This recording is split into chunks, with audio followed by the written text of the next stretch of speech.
Someday you may find yourself in a tough spot like these two Marines. They are in search of fresh water and food after days of battling the sea in a rubber boat. Landing on a Pacific island these days may bring a challenge from tough little men with mouths full of teeth. To knock out these teeth, our boys unfortunately have but one weapon, a knife. One knife for two men isn't what can be called adequate weapon strength, but one of the men is a darn good club fighter, and he switches weapons with his friends. Most beaches are littered with anti-Jap clubs. A knife and a club may not be the last word in modern warfare, but a well-trained knife and club fighter in hand-to-hand combat can be a one-man cyclone. Maybe the knife will have to slice more than coconuts before the day is over. Let's follow the Marine with the knife as he goes out to see whether this is friendly land or Tojo land. Tojo land.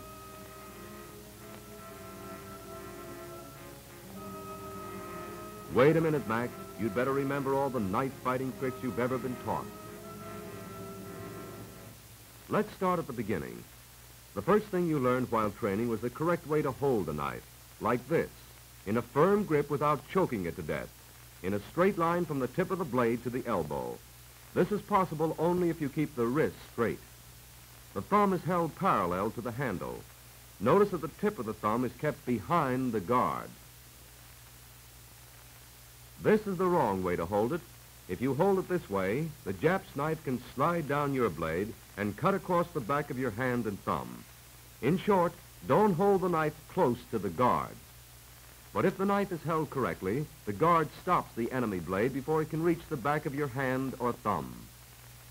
At all times, keep relaxed and well balanced, like a boxer.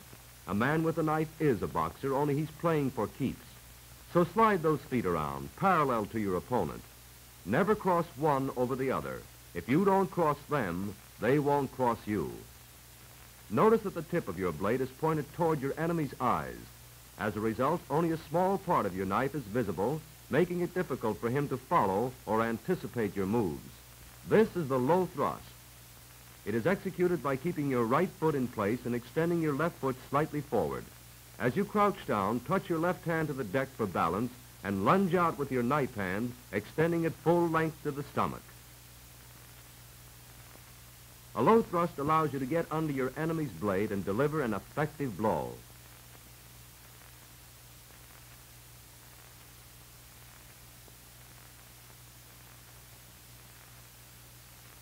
To overcome a high thrust from your enemy aimed at your left, retaliate with a high thrust directed at his throat. A high thrust is made by keeping your right foot in place and moving your left foot in a line behind. This turns you sideways and reduces the area of your body exposed to attack. The enemy's blade will go harmlessly by your left shoulder. Your blade will catch him in the throat. Warding off blows is called parrying. This is the left parry. Step away from your enemy's blade while knocking it to one side with the top quarter of your own. Then hand cut, throat slash, and side jab, the three spots quickly accessible to your knife. The same results can be obtained from a right parry. In this case, step to your left to evade his thrust, then lash out in a right parry, following it with a hand cut, throat slash, and jab.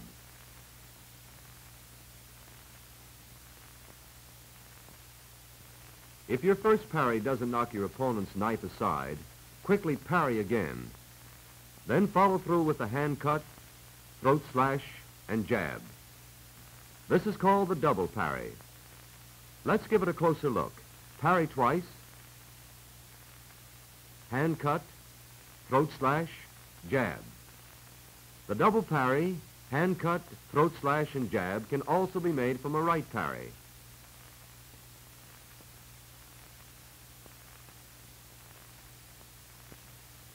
Here is a closer view.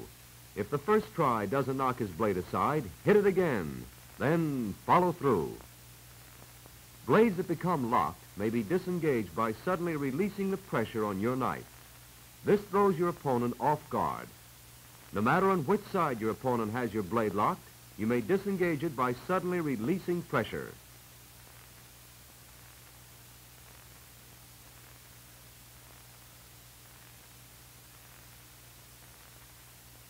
This is a disengage to the right.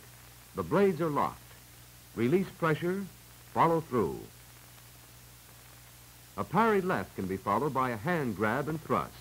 Parry with a great deal of force near your opponent's hand, keeping a constant pressure against your opponent's blade until you grab his wrist. Force that blade down. Keep pressure on it until you grab the wrist.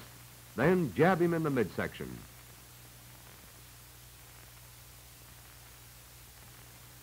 This is the same series of moves done on the other side.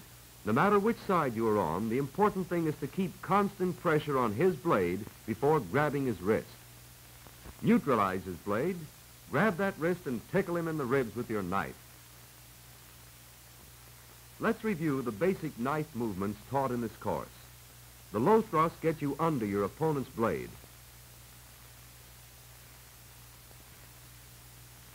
The left parry enables you to follow through with the hand cut, throat slash, and jab.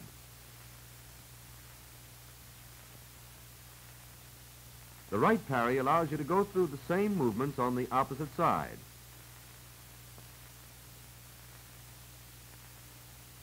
The double parry left is executed when a single parry fails to knock your opponent's blade aside for the follow-through. The double parry right is the same maneuver from the opposite side.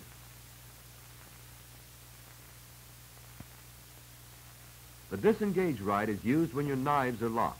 Release the pressure suddenly and follow through with the hand cut, throat slash, and jab. The disengage left is executed for the same result on the opposite side.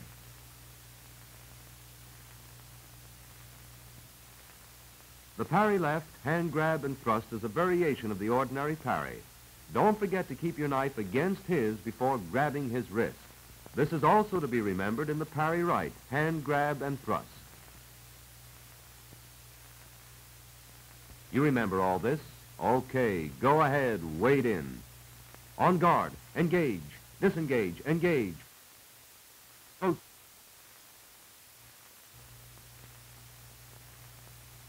Let's see how your friend is making out with the club.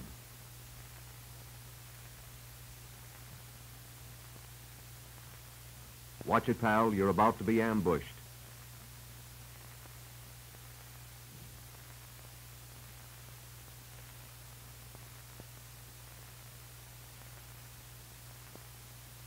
Oh, the Jap sees that you're not armed, so he wants a little bayonet practice, does he?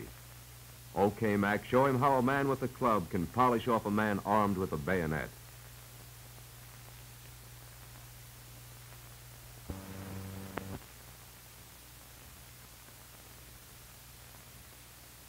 That's one way of doing it.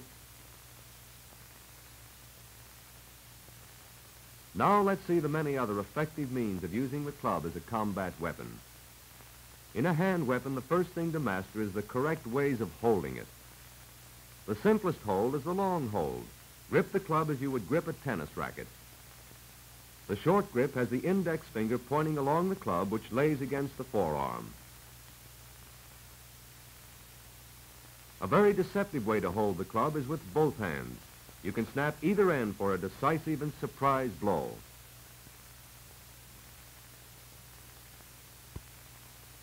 Let's assume the club is hooked onto your belt, and you want to use it in a hurry. Reach behind you with your right hand, keeping your palm out, and grab the club with the short grip. The forefinger is about an inch behind the point of the club. The long end runs along the forearm.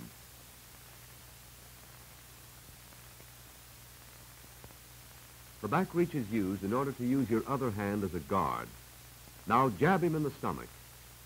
When he doubles over, grab the club in both hands and bring it up under his chin, and knee him in the crotch. This will knock his head back, leaving his face unprotected. Bring the club down on the bridge of his nose. It is guaranteed to end his interest in life. Your interest in life can get a jolt from which it may never recover if you grab from the front.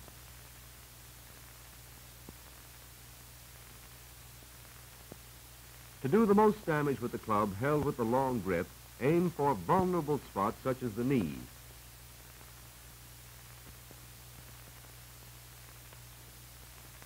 Wrist. Elbow.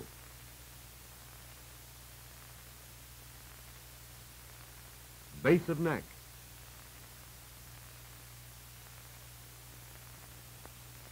Bridge of nose.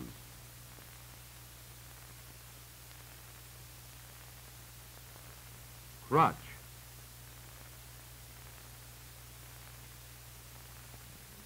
Stomach.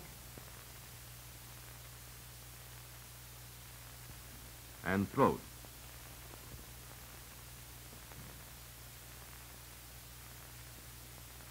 There's a hazard in holding the club the long way. It's possible for your opponent to grab it. A short grip makes it difficult for him. As there is very little of the club exposed, your opponent will come in much closer due to a false sense of security. This will be his biggest mistake. If he throws a right-handed punch, you can ward it off with your left and jab him in the midsection with the point of the club. If he throws a left-handed punch, you can ward that off with your club arm and follow through to the side of the head. The short grip may also be used in a whip-like action to such vulnerable spots as the knee, wrist, elbow, base of the neck, the bridge of the nose, crotch, stomach, and throat. Some fighters prove to be very unethical, like the guy who is always trying to kick you in the face. But our magic wand can take care of those mugs, too. Cross your arms at the wrist with the club hand on top. This will block the kick. Put the club under his leg and grab the other end with your left hand. Stand up and flip him off his feet onto his stomach. From then on, the situation will look very promising. Curl your leg about his and sit on it.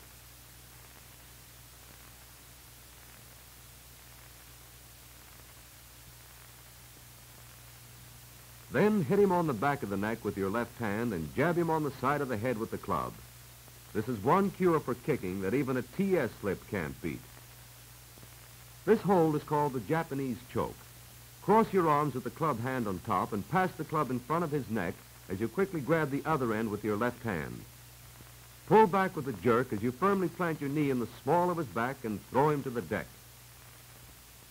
Just to make sure he's got a survey, hit him between the eyes, knock out his teeth, smash his windpipe, crack his ribs, and club him in the crotch.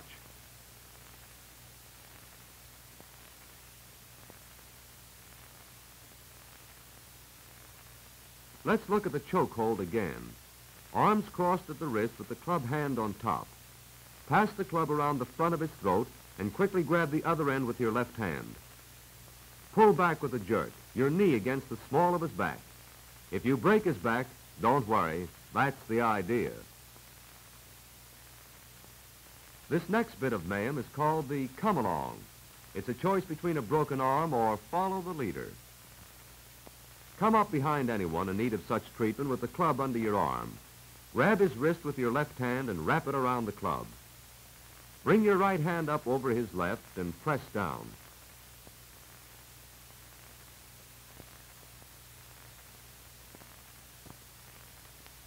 Then move your left hand over the end of the club so he can't slip out of it. As few choose a broken arm, he'll come along. If that way becomes monotonous, you can vary it by putting the club between his arm and body.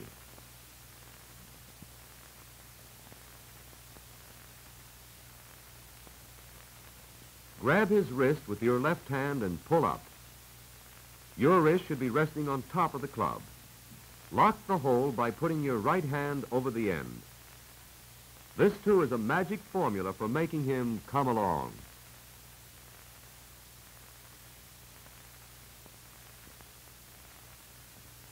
You men who know wrestling understand the hammerlock. Here's a hammerlock to end all hammerlocks. Slide the club between his arm and body, Turn your right hand palm out and grab his wrist.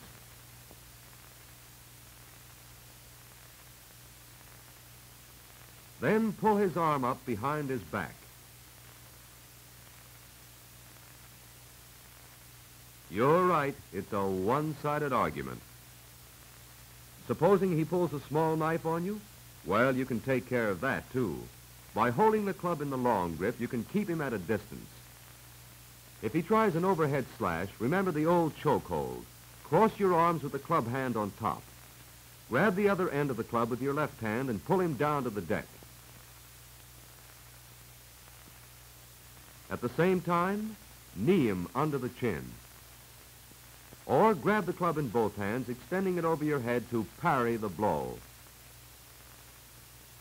Push him back and knee him in the crotch.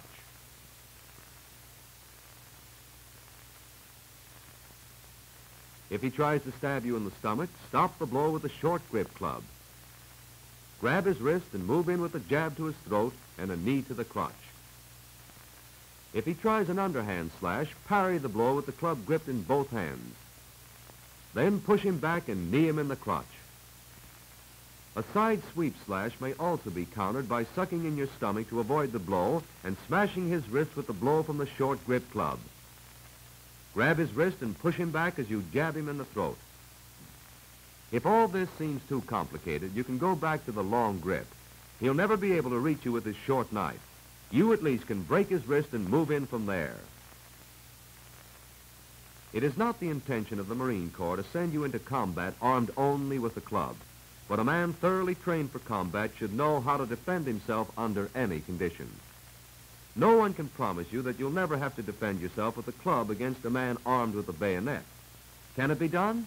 Well, you've seen it done. The question now is how. Let's watch them. A rush to your left is parried by a hard blow as you move to the right away from the bayonet. Then follow through with a smash to the hand and bridge of the nose. This same series of blows may be executed if he rushes to your right. Step quickly to your left and parry the bayonet with a solid blow. Follow through with a smash to the hand and face. Now to do it again.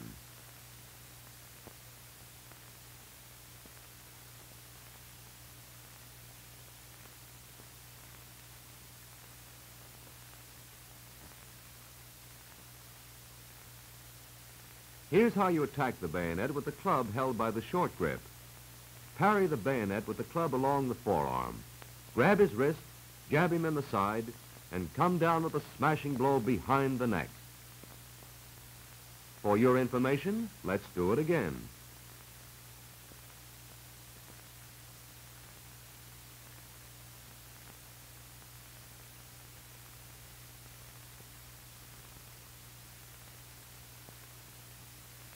Sometimes, like two heads, two hands are better than one. Parry the bayonet, block the butt stroke, knee him in the crotch, and ram him at the base of the neck.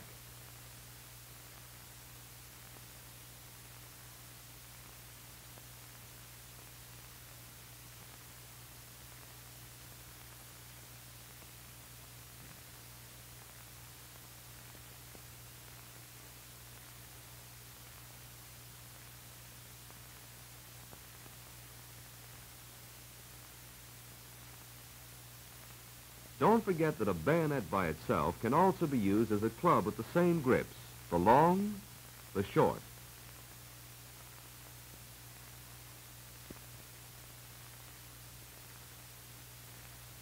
And the two-handed. You have seen all the club against bayonet movements done slowly. Here you see them at normal speed. Notice how fast you have to move to avoid the opponent's blade and get into position to make your own thrusts. In order to keep up this fast pace, you've got to remain relaxed and balanced. When you thrust, thrust with force behind it. Knock his head off before he gets a chance to move in. Now, if all this seems too tame, if you want to fight like no gentleman should, and who wants to be a gentleman, try a sample of real dirty fighting. Start from the ground up. A handful of dirt thrown in the right direction can be very helpful. Your helmet is a handy weapon on occasions, too. But don't fail to follow up swiftly. A sharp thumb in the eye will make the enemy wonder what he's fighting for. And finally, there is expectoration M1, otherwise known as spitting. All you have to do is work up a good mouthful and check for windage. There's no doctrine for dirty fighting. Everything goes, and if you invent something for yourself, don't hesitate to pass it along to your friends. But most of all, if and when the time comes, pass it to where it belongs, the enemy.